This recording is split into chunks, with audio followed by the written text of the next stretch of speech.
পবিত্র ঈদুল আজহা আসলেই আলোচনায় আসে একের পর এক বিশাল আকৃতির গরু, আর এর মূল আকর্ষণ হলো পশুর নাম।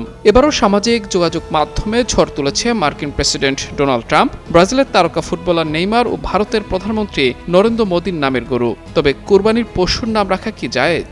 এ বিষয়ে ইসলাম কি বলছে? কুরবানি ইসলামের অন্যতম গুরুত্বপূর্ণ ইবাদত এবং মহান আল্লাহর বিশেষ নিদর্শন বা শিয়ারুল্লাহ। এই ইবাদতের মূল শিক্ষা হলো তাকওয়া, আন্তরিকতা ও আল্লাহর প্রতি পূর্ণ আত্মসমর্পণ। কার কাছে শিখলা?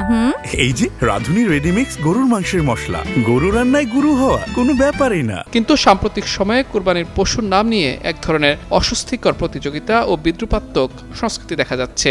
ইসলামী শরীয়ত অনুযায়ী পশু পাখির সুন্দর ও মার্জিত নাম রাখা সম্পূর্ণ বৈধ।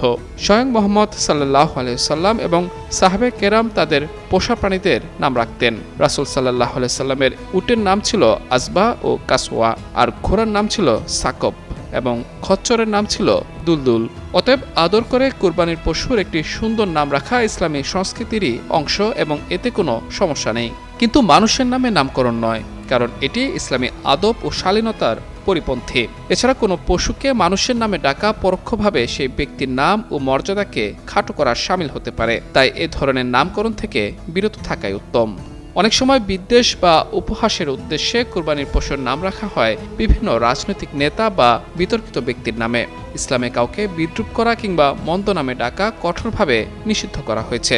বাহ্যিকভাবে এটি রাজনৈতিক ঘৃণা বা প্রতিবাদের বহিঃপ্রকাশ মনে হলেও ইসলামী স্কলারদের মতে এ ধরনের আচরণ কুরবানির মতো পবিত্র ইবাদতের গাম্ভীর্য নষ্ট করে।